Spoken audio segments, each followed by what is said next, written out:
আমি মোহাম্মদ সোহেল রানা সমাজ কল্যাণ পদে মনোনয়নের জন্য মনোনয়নপত্র কিনেছি। আমি খুবই আনন্দিত যে দীর্ঘ 36 বছর পর আমাদের চাকসু নির্বাচন হচ্ছে এবং আমি সেখানে একজন অ্যাপ্লিকেন্ট। আমি সবার কাছে দোয়া চাই এবং আমি যদি এখানে জয়ী হয়ে আসতে পারি তাহলে আমি সাধারণ শিক্ষার্থীদের কণ্ঠস্বর হয়ে কথা বলতে চাই। আপনারা জানেন যে আমার একটা ডিসেবিলিটি আছে, প্রতিবন্ধকতা আছে।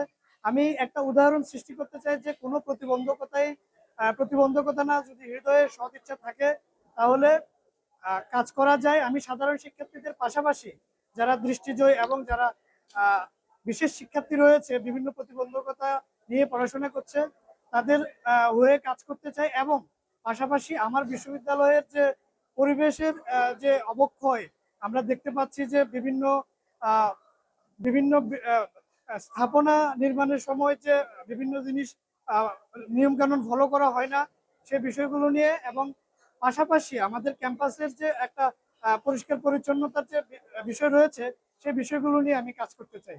বাংলাদেশের প্রথম ইমিউনিটি বুস্টার সমৃদ্ধ ফ্যান্টাস্টিক হ্যাপি এনার্জি বিস্কিট।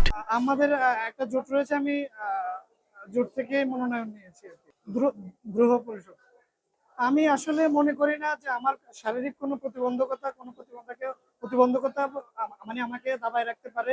আমার যে কাজের স্প্রেয়ার রয়েছে, আমি সেটি যদি দেখাতে পারি, আমি মনে করি যে আমার কাজ করা সম্ভব। একজন মানে শারীরিক প্রতিবন্ধকতা এতে কোনো বাধা বলে আমি মনে করছি না আর কি।